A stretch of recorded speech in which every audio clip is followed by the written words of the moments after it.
Намираме се на летище София. Отбора се събира. Сред нас днес е отборът, който ще представи България на европейските игри за трансплантирани.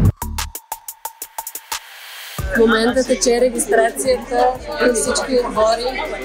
Настроението започва да се дига. Малко по-късно е откриването на игрите.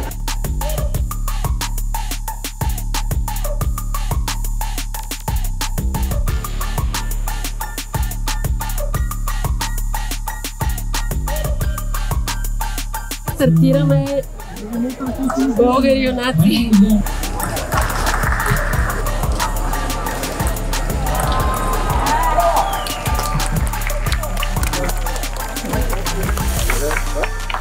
Включвам се от залата за тенисна маса, където днес играх 2 мача и победих в своята категория. Съответно имам златен медал.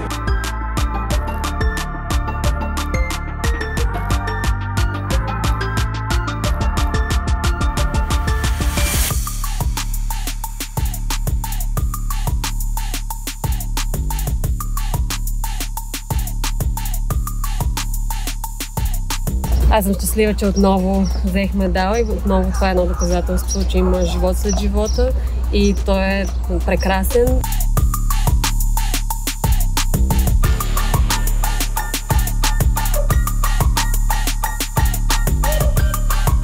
Благодаря на Сезам, които отново застават зад мен. Аз следвам тяхната кампания I Respect и продължаваме напред с медалите.